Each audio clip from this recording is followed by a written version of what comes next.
Reciban un cordial saludo, queridos colegas. Mi nombre es Joanny Mejía y el día de hoy quiero hacerles extensivo un demo del taller que estamos llevando a cabo sobre el proceso diagnóstico como tal. Quiero recalcar y partir que la información que voy a proporcionar está basada en las orientaciones para la nivelación emitidas por el Ministerio de Educación para este año lectivo 2021-2022, régimen Sierra, Amazonía. Antes de comenzar, quiero explicarles que este proceso diagnóstico que estamos viviendo tiene que ser uno similar al que lleva un buen médico, ¿no? Y lo vamos a ejemplificar con las semanas que propone el Ministerio de Educación. Lo primero, ¿qué es lo que hace el médico? Tiene ese acercamiento al paciente, ¿verdad? Lo mismo vamos a hacer nosotros en esta primera semana, en conocer cuáles son las necesidades que tiene el estudiante, sus nombres, sus representantes, sus expectativas, la modalidad en la que van a trabajar, virtual, presencial, a acercarnos un poquito en ellos, ¿no? Luego, el Ministerio de Educación este año da mucha apertura a que las instituciones educativas tomen sus propias decisiones, pero estas decisiones tienen que ser fundamentadas pedagógicamente y sobre todo apegadas a la contextualización de los estudiantes. No les recomiendo que apliquen los instrumentos que más adelante vamos a hablar en estos primeros 3 días, porque no hemos tenido ese acercamiento. Muchos de los casos todavía los niños ni siquiera están matriculados. Mi recomendación es que se inicie a partir de la siguiente semana, es decir, para el día lunes, que ahí ya se empiece, y una vez también que todos los docentes comprenden qué implica este proceso de socialización. Así que les animo que estos primeros 3 días tengan un buen acercamiento a su futuro paciente. Luego, vamos a la segunda semana. ¿Qué hace el médico? Realiza, ¿no es cierto?, varias valoraciones, le envía a que se haga exámenes de sangre, una radiografía en el caso de ser. Entonces, lo mismo, querido colega, va a hacer usted. Va a aplicar diferentes tareas diagnósticas, que más adelante también vamos a profundizar un poco en esto, para conocer a profundidad cuáles son las habilidades que el estudiante tiene desarrollado. Las habilidades. No vamos a valorar el conocimiento en las áreas, sino qué hace el estudiante con ese conocimiento. En la tercera semana, el médico, ¿qué hace? Examina los resultados para una toma de decisiones, para ver cuál es el mejor medicamento, ¿no es cierto? Entonces, de la misma manera, usted, querido colega, en función a los resultados, usted va a realizar tareas de nivelación a los estudiantes. Vamos a la semana número 4.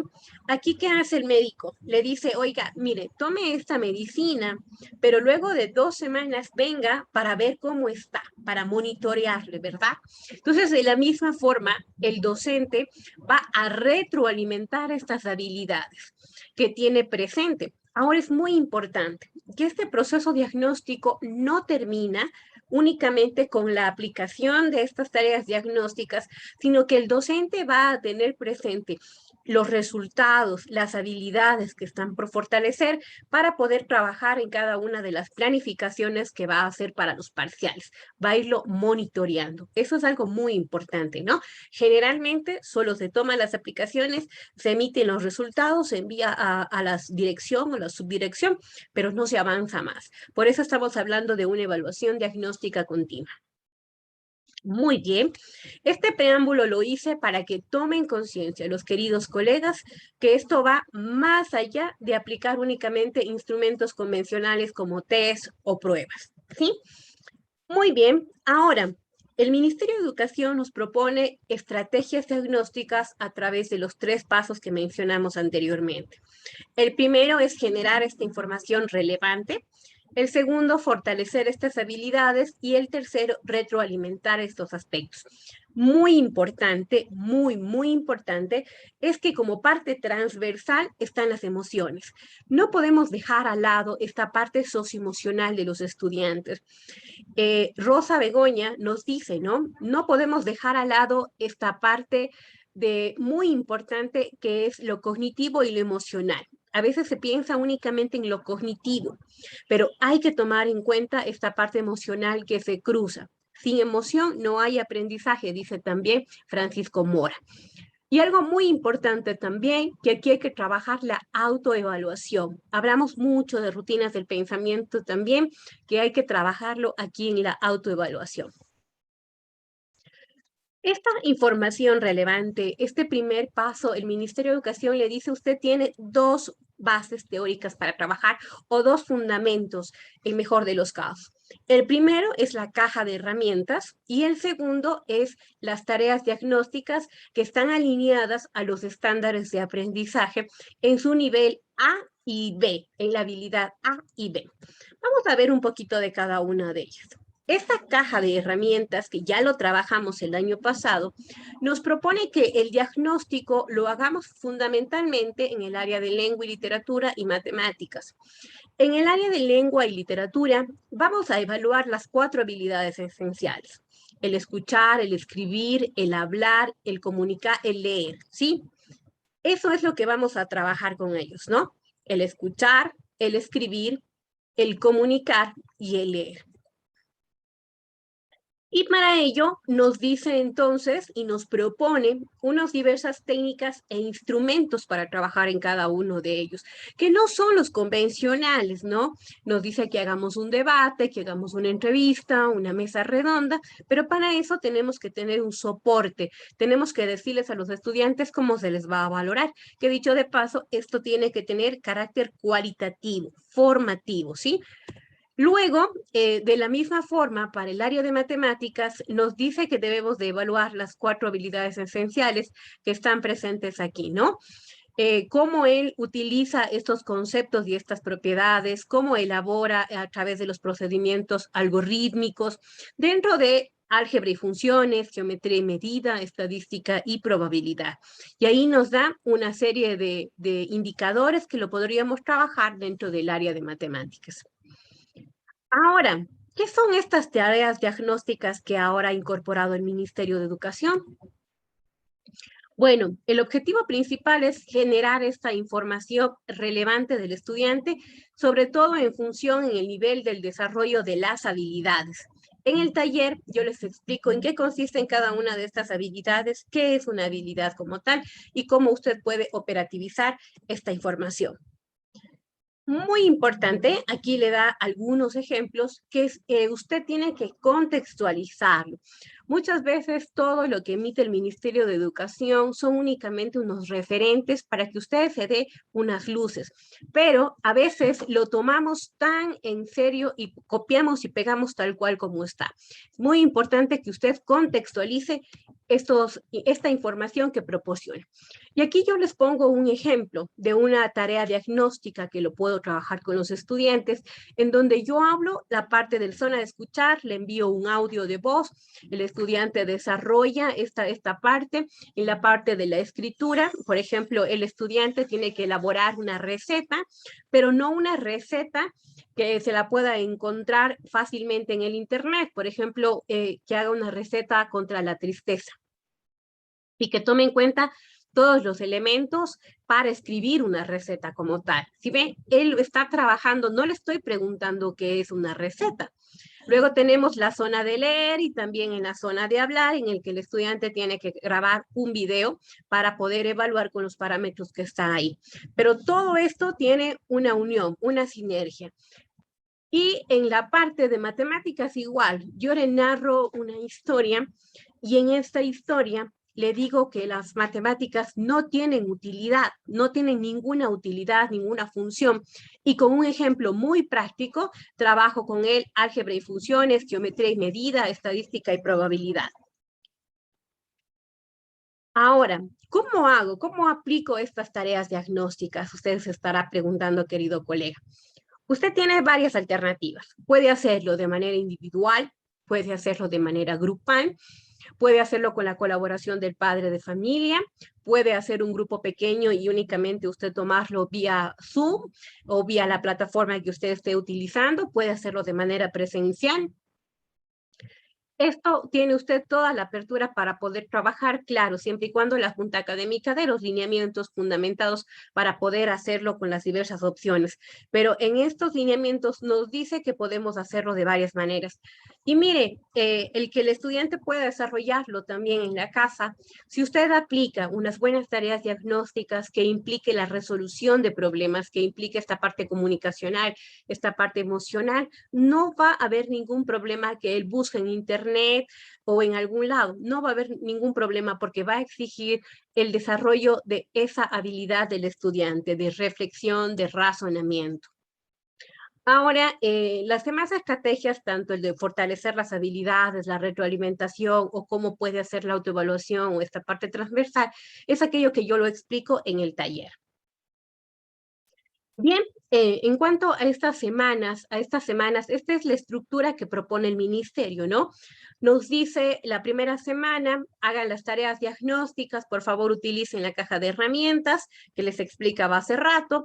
En la segunda semana, por favor, apliquen ya las fichas de nivelación, que estas también pueden ser creadas por ustedes. Luego vamos a la tercera semana, vamos con esta parte de la aplicación como tal. La cuarta, vamos a trabajar la parte de lo que es retroalimentación y refuerzo para a partir de la quinta semana ya empezar a trabajar esta parte del desarrollo curricular y el trabajo por proyectos. Ahora, miren lo que esta es la parte general, ¿no? La parte macro que nos emite el Ministerio de Educación. Pero ahora hay un trabajo interno dentro de la institución. Y esto es lo que yo me voy a permitir recomendarle. ¿Cómo puede usted organizarse a través de la Junta Académica? Les propongo lo siguiente. En la primera semana, ¿qué le parece si los docentes elaboran las tareas diagnósticas? Hay un proceso de sensibilización como tal sobre este proceso, sobre la importancia de las emociones en el aula. Este trabajito lo pueden realizar en la primera semana. Los estudiantes, ¿qué hacen mientras tanto? Bueno, hay este espacio de socialización entre compañeros, conocen la escuela, los docentes, sus compañeros, comparten experiencias, siempre se están integrando estudiantes nuevos a la institución y siempre les está pasando algo. Entonces es muy importante que los estudiantes tengan ese espacio, ¿no? Y sobre todo generar este sentimiento de pertenencia hacia la escuela. ¿Qué hacemos en la semana número 2? En la semana número 2, los docentes pueden elaborar y presentar las tareas diagnósticas en función de las necesidades encontradas, ¿no? Mientras tanto, la Junta Académica ya va a empezar a sesionar para establecer cuáles van a ser los lineamientos sobre los cuales va a trabajar la institución educativa. Se viene un trabajo amplio en relación a los proyectos, a la manera en cómo vamos a trabajar. Entonces, aquí la Junta ya tiene que estar trabajando en cuáles son las matrices que se va a utilizar, cuáles son los insumos, cuál va a ser la modalidad de trabajo colaborativo que va a tener la institución entre los docentes, porque se necesita un trabajo colaborativo. ¿Cómo serán las sesiones híbridas para quienes tienen esta modalidad presencial y virtualidad? Y otro grupo de la Junta Académica, porque son algunos miembros, puede elaborar en cambio un borrador del plan de trabajo. ¿Qué actividades vamos a desarrollar como Junta Académica para poder cumplir con nuestras funciones? Los estudiantes, por otro lado, ellos están realizando las actividades propuestas para la nivelación, mientras que fortalecen y reconocen la importancia de establecer hábitos para el estudio. Esto también en el taller yo les hablo de que es muy importante que estas primeras semanas es clave, es vital para establecer hora de dormir, para la hora de la comida, para cómo va a ser la asistencia a las clases, cómo va a haber esa organización escolar por parte de la familia, quién va a supervisar las tareas, quién va a hacer este acompañamiento, ¿sí? Es muy importante. Recuerde, nosotros no educamos únicamente a niños, sino también educamos a sus familias. Luego vamos a la siguiente semana. En la siguiente semana yo les propongo que elaboren y presenten las tareas diagnósticas y la Junta Académica, como ya trabajó todos los lineamientos, trabajó de una manera ardua, ahora ellas socializan a los compañeros, socializan los acuerdos encontrados y desarrollan un taller sobre planificación. Muy importante, con los fundamentos teóricos. A veces no se entiende lo que pide el Ministerio de Educación porque no nos detenemos a analizar cuál es el trasfondo, cuál es esa fundamentación teórica en la cual se sustentan nuestras prácticas pedagógicas. ¿Qué hace el estudiante? El estudiante realiza las actividades propuestas por la nivelación, aprende cómo las emociones influyen en nuestros estudios y en las relaciones con el otro. En la cuarta semana, ya más adelante, ¿qué es lo que hacemos? En la cuarta semana vamos a trabajar ya las actividades de refuerzo en función de los resultados de las actividades diagnósticas. Los equipos de trabajo ya van a elaborar sus planificaciones y proyectos con este enfoque disciplinar. Los estudiantes, en cambio, realizan las actividades propuestas para este refuerzo académico. Se monitorea también cómo van en el desarrollo y el fortalecimiento de estos hábitos. Muy bien, y ya estamos listos para la quinta semana. Ya los docentes inician con este trabajo de los proyectos curriculares y los estudiantes empiezan a trabajar también. Para ello debe de haber un proceso de sensibilización a los estudiantes sobre lo que implica trabajar por proyectos. Muy bien, próximamente les daré más información en relación a un taller sobre planificación, sobre todo 100% operativo. Estoy elaborando ya las matrices que usted puede trabajar con ejemplos viables para que usted lo pueda trabajar en función de cómo esté estructurado las instituciones educativas. Así que próximamente ya va a estar, a más tardar en estos días, toda la información en relación a cómo vamos a planificar para este nuevo año lectivo. Les agradezco mucho por la presentación a este demo y sobre todo les doy las gracias por promocionar mi trabajo, por recomendar. Son muchas las instituciones educativas con las que el año pasado y este año también he tenido el honor de trabajar. Gracias por la confianza. Ahí está mi información de contacto si quiere que lleguemos a su institución educativa y expliquemos con detalle, con formatos, cómo usted lo puede viabilizar en sus instituciones educativas. Éxito, mis queridos colegas. Un fuerte abrazo.